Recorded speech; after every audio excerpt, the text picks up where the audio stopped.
you all have a very cute department, so I'm very glad that I'm here. Right, so my talk is called Illegitimate Civic Participation. It's essentially my CSCW paper, spoilers. But I go into a little bit of background and context for my research more broadly. And I would also like to introduce Denisha Powell, who's sitting in the front row, and is also on the title slide of my presentation. So she's a community collaborator / friend / lifetime bond for an event that we shall not speak of. But anyway, We might as well. we got arrested together. There's me in the background, about to be arrested. That's cool. Thanks. Okay, so the topic. What I'm going to do first is clarify my use of the word illegitimate. It's a very intentional move. I use it not to discredit or dismiss activist work, but sort of the exact opposite, actually. A lot of activist work is often framed as it's just dismissed because it's like too radical or it's just some punk kids doing things in the street. And so I use illegitimate to acknowledge that this is typically how it's framed, in contrast to actual or like legitimate forms of civic participation, so things like town halls or voting. And these are more sort of infrastructural and institutional ways to engage in local politics. Another sort of more traditional form is contacting your local politician about infrastructure repairs that need to be done. And this is a good sort of digital media-y example of how that gets done today. Current Senator Cory Booker, former New York mayor, when he was the mayor of New York, he was well known for his social media presence. And so this is a fairly common occurrence where one of his constituents would just tweet at him, and then he would sort of move that request to the appropriate city department or city works department, or sort of escalate the request. And so you can kind of see this as like a digital media form of like writing to your senator or writing to your council person.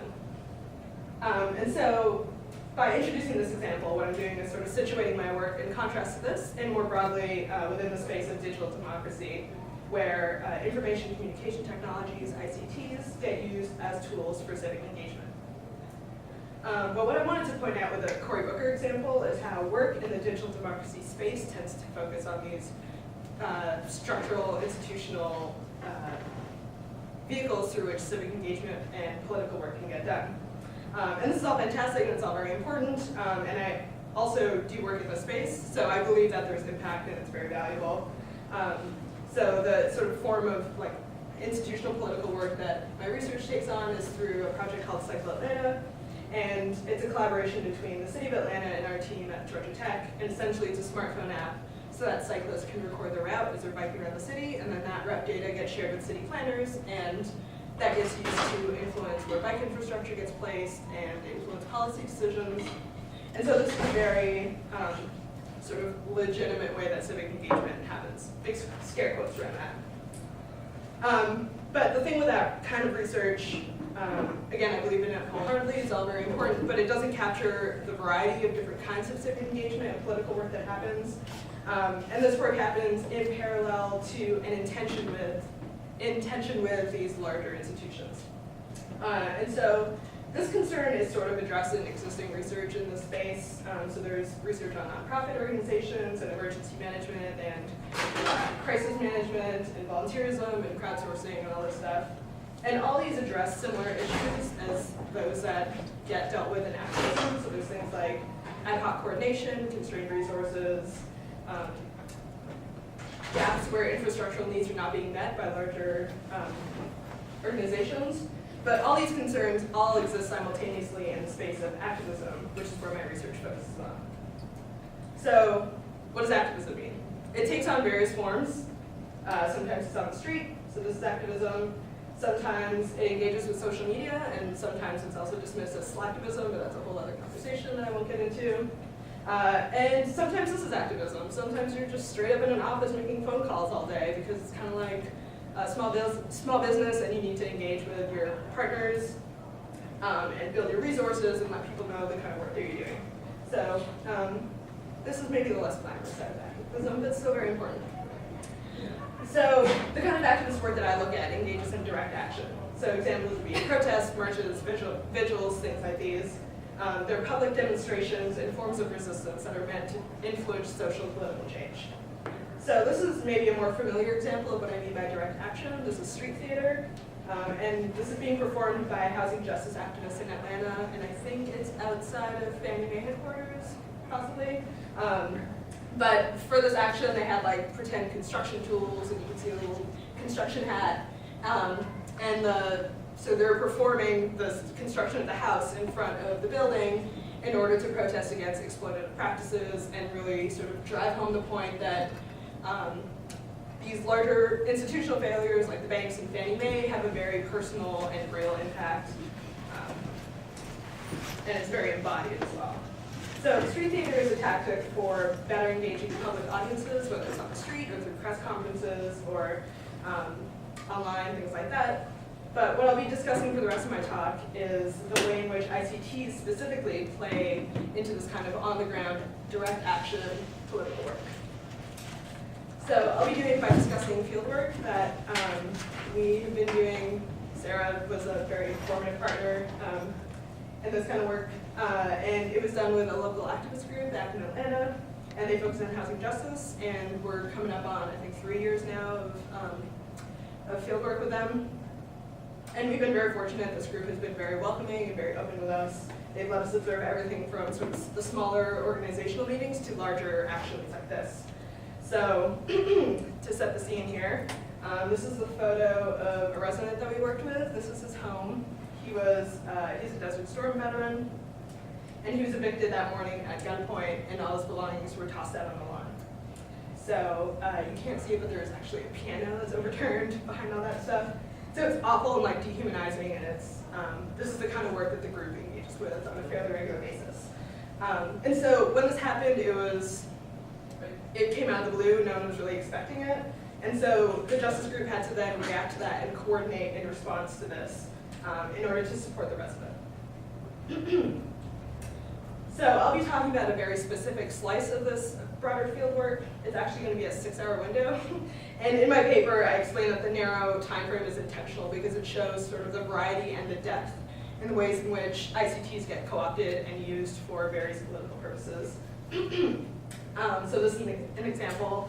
How do activists do work on site where you don't have electricity, where you don't have Wi-Fi, where you're not even sure where your food's going to be coming from, or where you don't know how long you're going to be there? These are all very material embodied concerns. Also, where you can get air conditioning, because this happened in the middle of summer and it was hot as shit. And like this is a concern that has a real influence on your research and in activist work, clearly. And so when these can't be planned for, my research looks at how ICTs are incorporated into sort of that ad hoc coordination. So for the sake of time, I'm only going to go into one example. There are others in the paper, etc. So during crises like these, during an eviction, there are a lot of things that need to be worked out, and some of them are very practical, like how to get a storage unit, how do you move things into a truck and save the residents' belongings. And a lot of these concerns require coordinating different kinds of support. So very practical support like storage units, but also a lot of emotional support is very necessary, and a lot of political support is necessary. And the political support takes form of applying public pressure to the relevant institutions, banking institutions, Fannie Mae, et cetera, in order to try to address, negotiate, and sort of repair the damage that's been done. So in this case, there was negotiations around trying to get a loan modification. So in a crisis like this, there are a lot of moving parts, and it happens very quickly. And they're all happening at the same time, and they're all happening with little to no notice. So one of the findings that I'm going to discuss, and what I'll be talking about for the rest of the talk, is looking at ways in which multiple forms of knowledge and expertises are managed through ICTs, and how that gets coordinated in order to support the residents' various needs at this time. So this spans from, again, storage unit, but also calling people who can get supporters to the actual house, the actual site, getting a press release ready, knowing the right contacts to send it out to, things like that. And it's in this space where it's really rich, and there are a lot of moving parts where ICTs can be very valuable. So in the paper, I describe a practice called codification. And this is where activists tailor different kinds of communications in order to instrumentalize these different kinds of knowledges and expertises in order to meet different ends. So I focus specifically on codification and political solidarity. So that is sort of the aim, the goal more broadly. And the example that's shown here, political solidarity is taking the form of having actual physical bodies at the house to perform this community support behind this individual resident who's been evicted. And so there's a camera crew that came out that night, and we're all sort of on this side while someone's being interviewed. I don't know who that is, but this is sort of the presence of physical bodies is a form of political support. And so how do you sort of translate and renegotiate that using ICTs? That's one way in which ICTs play a role in this kind of activist work. So I'm going to go into a specific example of political support as it was manifested through Facebook. So what we have here is an activist who, this is all on site, by the way. She's in her car, she's running off a reserve battery pack, and she has an app on her phone that creates image macros like this. And so this is sort of visually, it's very familiar. People are used to this with like lolcats, stuff like that. But instead of humor, satire is being used, and this is a form of broadcasting information. And so the activists used her knowledge of Facebook as a platform in order to leverage its different affordances to then create multiple kinds of support. So the first affordance is visual. The macro as a genre is sort of co-opted in order to distribute this message. And the message is offering a little bit of detail about what happened. There's a very sort of emotionally striking image that is being circulated and framed in a very particular way. And then there are details on how to take action without actually being physically present at the site. And so in this case, this is sort of trying to marshal support for a person who wants to provide political solidarity for the resident themselves without being there in person. And so a phone campaign is one way through which political solidarity plays out, and one way in which it's organized through Facebook. So there's sort of the visual layer. There's also the activist leverages liking and sharing, sort of those little mechanics of Facebook. You'll notice that the post is public. So that means anyone who likes it, it then gets distributed to their feeds and their friends. And this is, again, all very by design, very intentional. And both of those are encouraged in the caption of the text itself. So there are even more details for people who are interested beyond just the visual image. They can move down, get more information, learn about the players, the resident himself, the institutions, sort of the process that led up to the eviction, sort of calling out specifically the unjust parts of it. And then at the bottom, there's a script that can be used in order to, that sort of supports this phone campaign. And so are people familiar with this phone campaign? Make any kind of sense? It's basically, very briefly, a phone campaign is just like a coordinated effort to all call a single individual or a single organization in order to apply personal pressure and try to influence the outcome of the situation. And so this is significant because talking to the activist herself, sort of in the midst of things, what seems to us sort of involved in tech and academia is a very basic move, just like posting something on Facebook. Actually, there's a lot of thought and expertise that is then leveraged in order to maximize the reach and sort of the broadcast capacity for this message.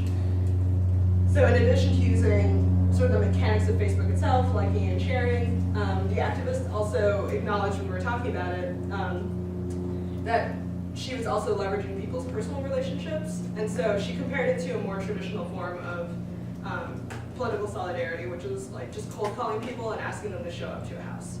And that's a big ask of people who are not necessarily used to direct action or used to activist work.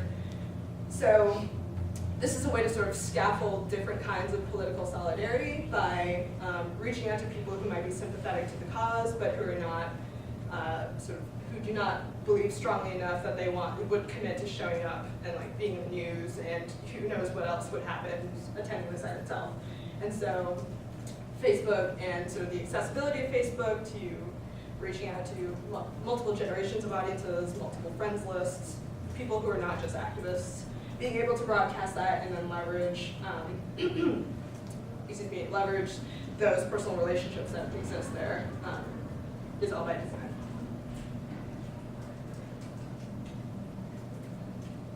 I'm not sure we've talked this, just kidding.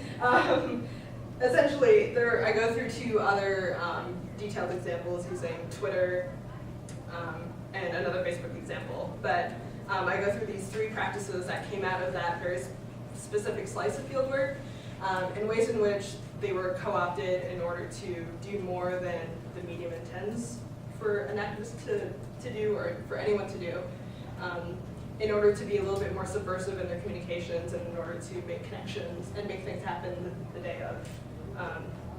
And so I planned for a 20-minute talk, and this is 15. So I'll just open this up for questions and conversation. Thank you.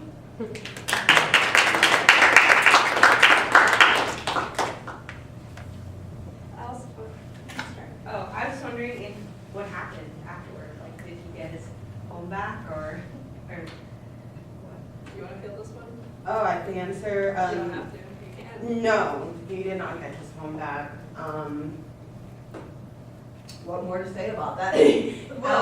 Yeah, he was, I mean, I guess one route we could have taken was trying to move all his belongings back in. I don't know, was there a conversation? I think there was conversation about that, and maybe try to stand our ground that way, just occupy the house, but we didn't do that. But even after, you know, his fight was over, Mark is still really involved with Occupy Our Homes, and I think it really like politicized him, and yeah, I think it was really a life-changing experience. Mm-hmm. The house is vacant and still for sale, as far as I know. Oh, is it? I was just going to ask more about, I would love to hear more about, kind of, like, there was that one really compelling image that you had of the laptop and stuff. So I was wondering how, like, just the kind of particular, to go more in detail about the embodied nature of it, and then also, like, how people, like, make use of technology and the internet when they don't have access to Wi-Fi. Is it all via mobile?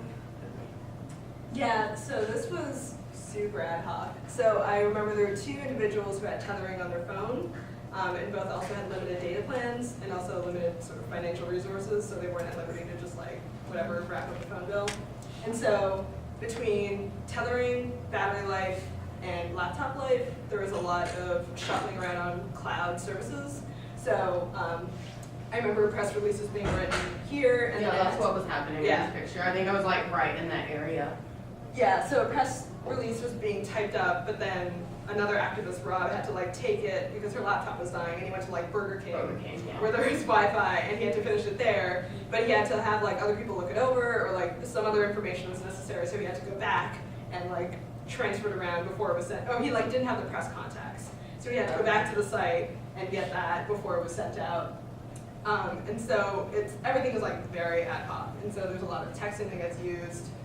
Rob ended up being a focal point because he was at Burger King and he was plugged in and had Wi-Fi, so he ended up being this like point through which a lot of communication coordination was happening, which is both, it's a double-edged sword because it's centralized, which is great. He ends up being this what's the word? Like a gatekeeper in a positive context, in the sense that everything was being coordinated through him, all the press contacts could call him, but at the same time, everything needed to be double-checked, everything needed to be moved, there was one extra step before things could happen. And so there's some sort of trade-offs when relying on ICTs in such a green physical space, which was just the front yard. Yeah, and like in this picture, I think we were doing a press release because this was Saturday, I think. We were doing a press release for Monday to do Moral Monday, which is like this movement that started in North Carolina. And we were like, okay, let's have a vigil at Mark's house on Monday and call it Moral Monday. And then that kind of like birthed a new like organization, Moral Monday, Georgia, and so, which is still going on. So I always think about like how interesting it was just like born at this eviction blockade. So. And I think a lot of the tactics they get used for Moral Monday, which is this other movement, in terms of technology are very similar to what was happening here. Like the coordination efforts that happened before every Moral Monday March were like lessons learned from this and other actions similar to this. And so you learn how long your battery can last, for example, and what you can do. Like if you make X number of phone calls or for X number of hours, that's going to deplete your batteries much faster than if you were to text. So if you're the coordination person and you're trying to get more bodies out, you're going to text them as opposed to calling, because that is how you reserve resources. Yeah, I'm wondering if you could put this into like a wider historical context. So if you've kind of thought about some of the shifts, like where there are types of practices that were going on that like, were similarly sort of ad hoc at certain moments, that you see sort of paralleling this or driving some of the ways people learn to adapt. Yeah, that's a great question. So I would say two features that are or two challenges that are introduced by the use of ICTs compared to sort of more historical, similar strategies that have been used, is that things are corporate, and so things you don't own, or once you are like sending data, it's not necessarily entirely in your control anymore. It can be subpoenaed. There's sort of like other ramifications of using Facebook, for example. Even though it's accessible and you can reach like so-and-so's grandmother, there is that trade-off that gets made. So sort of corporate control is one, and also surveillance is another. And I would say that's maybe a more prominent concern, or it sort of manifests itself in different ways using ICTs. So like if we are tweeting a message, for example, like here's the address, here's where the house is, here's what's going to go down at X o'clock, right? That's a public message, it can get retweeted, it can get circulated, and there's also the potential for misinformation. So in the same sense that people are following a single Twitter feed to get updates, multiple people have access to that single Twitter account, and so it becomes a game of telephone, but then broadcasted to like 1,000 people. And so making sure that the information that's getting tweeted out or sent out on the internet is accurate and also doesn't give away the strategy that's being sort of articulated on site, that's sort of what I was getting at in terms of surveillance. But just sort of managing those different trade-offs. I don't know if that answers your question at all. Okay. Yeah. I wouldn't, it's like question-y thing, in relation to that, is I do remember people being, like, in meetings there was some discussion of that trade-off, and I'm wondering if there, like, just a bit, but there wasn't, like, an active, when I was there, from what I recall, there wasn't, like, an active discussion of different platforms that people would use or not use. Well, there was some interest in this, but I wonder, like, was there ever more conversation, more like explicit conversation about that? Like which, like they chose to use like for, I don't know. Yeah. And this sort of came out after this event. I was just sort of talking to people one-on-one, why we decided to do this and not that, etc. And so I would say one major factor in choosing like the medium used to communicate is this sort of the heart of your question. Yeah, I mean, because I know there was like concern, but then still use of the corporate platforms. Yeah. So I'm wondering like what. Yeah, I guess in your later book, were there more explicit discussion of that, and then the trade-offs. Yeah. So I would say one of the major factors that we were discussing again one-on-one after the fact is people's personal relationships and sort of how much social capital you have with different groups in your life, and that would impact how you would communicate with them. So some people would just call people because they knew that they were sympathetic to the cause and that they could call other people, and that would be a quick way to communicate that information. Some people would also call because of the inverse, actually, because they did not have a super close relationship, but because there's the immediacy of a phone call. If there's any pushback, or like, well, why would I do this? You can immediately answer that and have more of a prolonged conversation and sort of negotiate the details in order to build support. And then sort of Facebook versus Twitter has a similar dynamic in terms of familiarity and your connections online. Twitter, for this particular event, was used more to communicate between organizations. So the person who's tweeting from the account, and then also me by proxy, knew who was managing other accounts at that time during this specific event, And so we knew that if we were to tweet something, for example, they were paying attention and they would retweet it. And so having that sort of very contextual, intimate knowledge is a sort of particular kind of personal relationship that gets formed through this kind of work.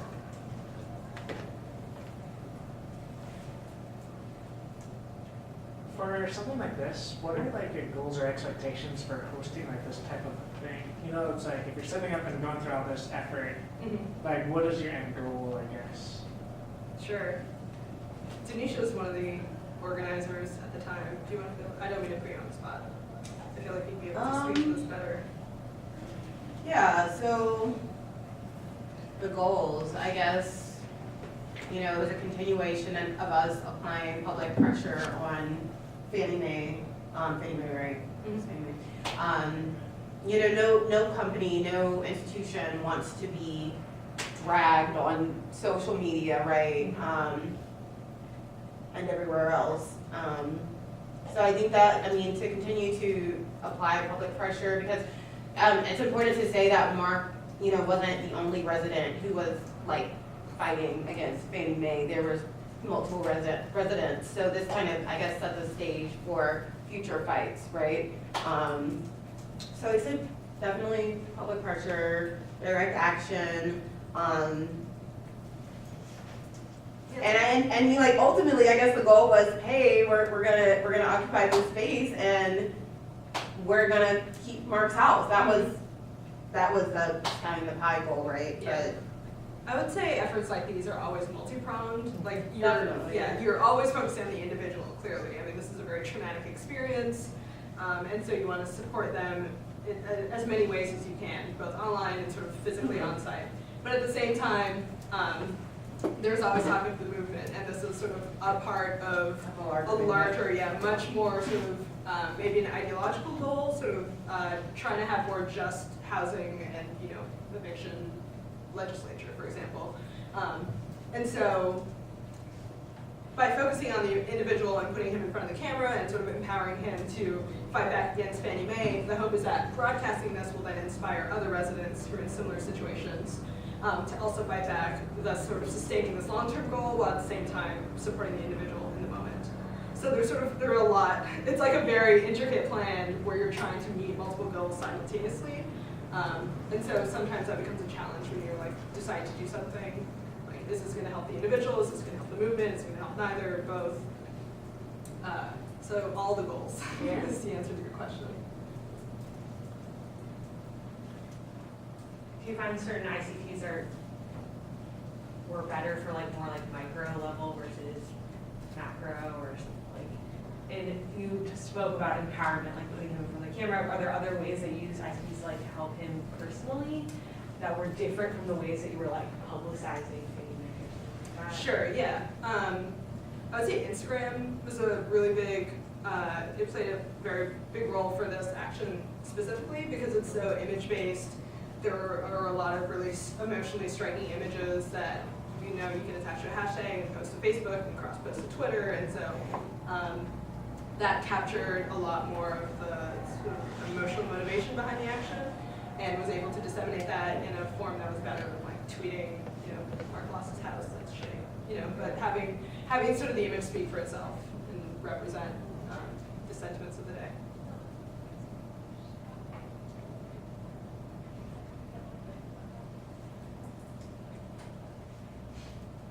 What's the flip side to this story? Are there people that can't participate for some reason, aren't part of this discourse that for example, I don't have an Instagram account, Sure. I'm not there, but I'm not alone, there's so many, right, folks that aren't part of this, and the goal of public shaming as part of a very complex of goals. You know, are there ways in which you kind of see this as also instituting some kind of set of networks that already exist between folks that might sort of also ostracize other types of participation? Right? Is there other shortcomings as well?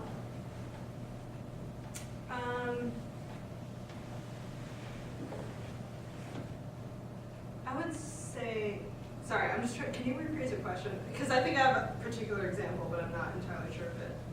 Yeah, I guess because you're part of this process, right? Sure. What and part of it seems to be about sort of this end goal of achieving a kind of a more socially just Sure. society, right, in this like larger ideological sense.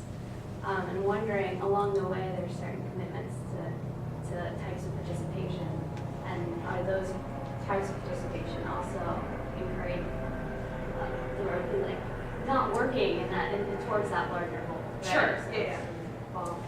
Following at large. I'd say maybe a very banal but significant example is transportation. So within the context of Atlanta, public transit is not accessible. It takes forever to get anywhere. It'll take you hours. It's like very unpredictable, buses late, etc. And that plays a huge role in terms of organizational meetings. If you can't attend, you miss out on a lot because there's not a lot of, there are only like, I think at the most like 2 staff members working at a time, like 2 paid staff members for this organization. Tanisha is one of them. 50% of them are in this room. But without having enough labor and effort to sort of take notes and put notes online, people miss out on meetings if they're not physically there. And so if you don't have a car, which is the case for a lot of people in Atlanta, especially lower socioeconomic incomes or students, I guess the two are not mutually exclusive. If you can't make it to the meeting, you miss out on a lot. And that's one way in which sort of trying to, like that form of participation excludes other kinds of participation. Yeah. That's not an ICT specific example, but I mean, there are obvious trade-offs. Like if you don't have Twitter, you can't circulate a thing. If you don't understand your Facebook permissions, you might be reposting things and no one's seeing anything, which happens a lot. Yeah.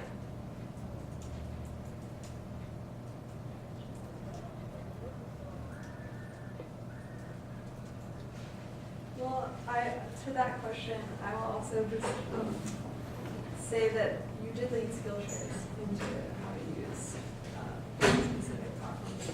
So my memory, that's Yeah, no, I remember one too. Yeah. So And that also to help like like bridge back, yeah. Yeah, but there were people who were part of the organization who were not on social media Mm-hmm. and did not know what Twitter was or Instagram.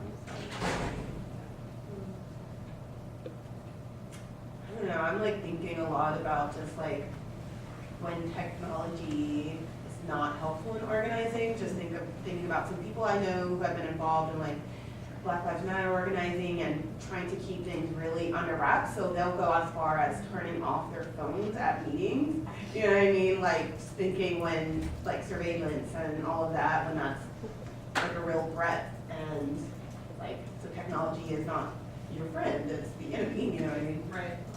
Just interesting to think about. Because in that sense, the Skillshare is sort of enrolling more folks onto certain platforms and Yeah. doing work for Instagram or Facebook. Sure, Yeah, for sure. example. Certainly. It plays into that dynamic, and that's certainly a big trade-off. I was just thinking, you're mentioning that made me think of one of my favorite moments of sort of co-optation in our fieldwork. I think you were there.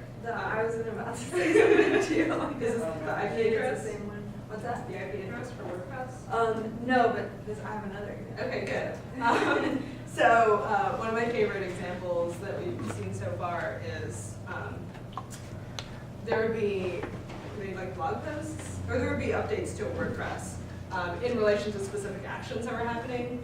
And what one of the staff members started doing was he would notice that he would track the IP addresses through Google Analytics, and he would see that Fannie Mae would check the website like before or after around the event. And so, yeah. Like, yeah, Fannie Mae, Freddie Mac, all of them, like Bank of America, it would be funny, we could see that they were accessing our website, so. Did that change what y'all were posting? No, Oh. it was hilarious to me. I'm like, these people are really like tracking us. Scary, kind of, but we know we're doing our job, right? We got their Right. attention, so. And it also, yeah, it legitimizes what you're doing, certainly, and it also legitimizes the very real concerns that have with surveillance. Like, yeah, they're watching. Yeah, I recall that too, like when we posted the infographic, which means that they just had an alert every Right. time you had an update, basically. Yeah, we have some more. Yeah. Yeah. I also remember, I mean, skepticism of us coming in too, because we were associated with Georgia Tech, and Georgia Tech Research Institute gets a lot of funding from the government, which we aren't, our department wasn't associated, or directly associated with, like we didn't get that funding, but still our larger institution did. So though they were, like the group as a whole was very open and like, with us, there was skepticism Oh, yeah. in the beginning, yeah. And I think you're out to. And there's some members who still don't use like Dropbox or Yeah. Google Drive. Yep. And also we're running like mega outdated computers, so like I had to put something on a thumb drive for someone and then also show someone how a thumb drive worked and like what that could mean, what the trade-offs are for that. Yeah, there's a lot of sort of infrastructural knowledge that needs to be communicated as well, like how the internet works. Like I don't mean that in a very condescending way, but just sort of like the structure of the internet and what that might mean for like if you're sending an email or if you're being monitored or not. That's funny. I feel like I've seen some of the members like grow in their like social media skills, like Greg, like we were talking about earlier, like now it's a Twitter account. Like I think, I don't know, like you and like other folks who are doing, everyone who's doing social media, like we kind of inspired people to like, okay, it's time for me to get on because this is a tool for organizing. Yeah. So, yeah. And even if it's not that, so one of the questions that I had at the end of the paper is sort of evaluation, which is maybe one of the more traditional concerns that we have, sort of trained in HCI, et cetera. And I said Greg's Twitter account, like no one really follows it, it doesn't really go anywhere, but he feels empowered to use social media and that sort of encourages his drive to learn more and like be more proactive about getting involved in other strategies that are outside its typical comfort level. And so there are other ramifications that happen from like the number of retweets, which isn't really useful in any context for this kind of work. On Twitter, can you track hashtags? I don't know. Like, so say anytime a certain thing pops up, can you like, you can search for hashtags. So like say, even if he wasn't getting followed, people could still be looking at things based on what he's actually Yeah, totally. doing. So that's, Unless they have a private account, you can't track it. Right. But But public. Yeah. Public.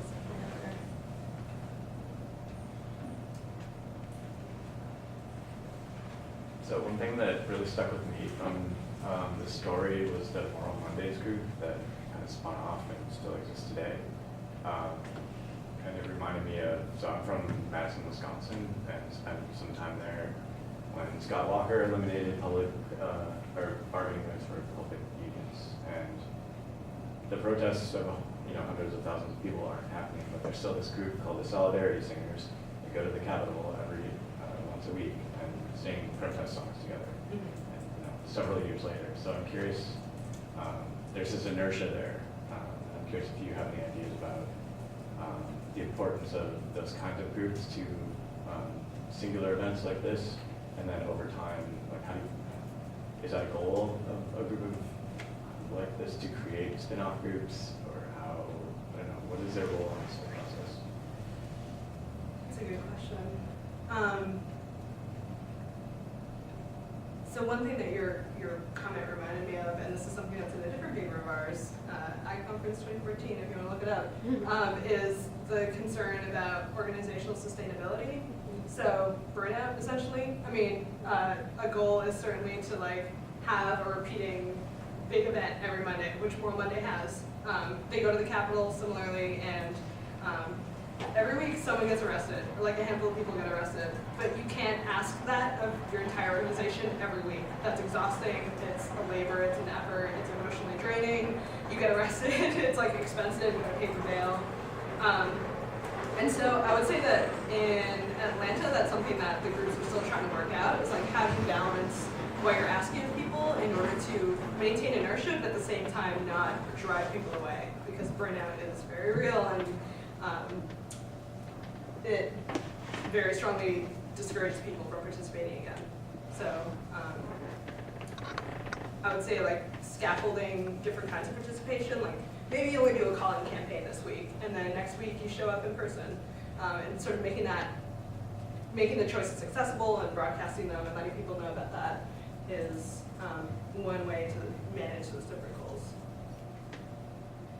Do you have anything to? Well, I was gonna say, like, also, I feel like groups, organizations kind of evolve to fit the moment. Like, so say in Madison, Wisconsin, it started with Scott Walker, but I know now it's focused on Fight for 15, so fight for the $15 minimum wage and Black Lives Matter, because in Wisconsin, I don't know which city, but a black man was like just killed in the past few weeks by the police, and that's who's at the Capitol right now. So it's kind of, these groups evolve, right? Like Moral Mondays kind of sprung out of occupier homes, like different other organizations actually came out of occupier homes as well. So it's like, you know, there's all these just offshoots happen. Occupier homes was an offshoot of Occupy, Right. Yeah.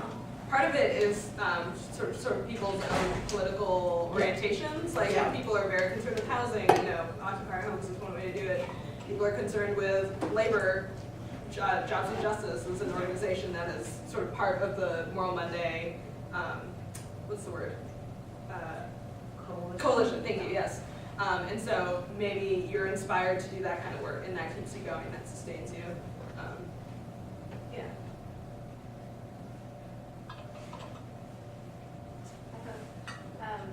Thinking about something else earlier about sort of enrolling people to use these tools, and I lived in the Bay Area for 4 years, and they're having their own housing crisis because of all the growth in the sector there. And Twitter moved to mid-market and was given huge tax abatement by the mayor. So does that conflict of what tools do we agree with, and are we okay with supporting despite them causing other problems, like as companies? Does that ever come up, or are the pragmatic benefits so great that we don't really think about these things? Sort of a conflict. Yeah. Tools are great, but you're inadvertently supporting some other things that are happening. Yeah, definitely. That was less of a concern when I was more heavily involved 2013, but speaking to individual activists sort of more anecdotally, one-on-one, the way in which that gets negotiated is like the different kinds of information, or like, maybe a better way to phrase it is how reliant you are on a particular platform. So maybe we still use Twitter, but we don't rely on it for our main kinds of communication, so we can just drop it if they become so awful that we're not all, you know, ideologically on board. But at the same time, sort of similar to my answer previously, is having access to a variety of kinds of participation or different platforms. So if you don't agree with Twitter, maybe you can kind of stomach Facebook, and that's how you participate, or maybe you only do phone trees, for example, like through texting. And so I think by the group sort of making accessible different methods for doing this kind of work, that still allows the individual, the agency to choose if they're not on board certain corporate decisions. Are there any that you personally didn't want to use?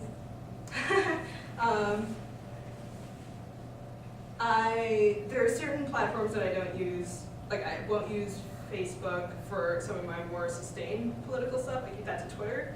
That's because I know a lot of people on Facebook don't care. Or like the ones who are, it's easier on Facebook to just like hide a thing. But whereas on Twitter, the people that I'm engaging with are a lot more interested in this. And so more discourse can happen on that platform. But in terms of like ideologically, I kind of have given up on that. Like I'm picking and choosing my fights, and I'll just use all the platforms, that's fine. And sort of like bring it down from the inside, maybe, long-term goal. But I would say, yeah, like pragmatically, my own personal decision is just use them all strategically and do what I can. I have a quick question. I'm not sure what your background is, so my question might not be fully relevant. But if you're in a department like this, do you have design objectives related to this research? Sort of, and that's sort of the next step that my research is taking right now. So one is sort of building off Gaber's like ambiguity in design. allowing for certain features to be flexible enough that people can interpret and co-opt them as necessary for like different ad hoc things, sort of on site and on the ground, but that I haven't quite figured out sort of what the scope of that flexibility is, because then it can easily just be used against the activists themselves. So part of it is doing more field work to see how the ICT needs evolve as sort of different protests grow and change in nature. But it also might not be a direction that I'm going to take. So that would be a harder problem for me to tackle. Okay. Thank you.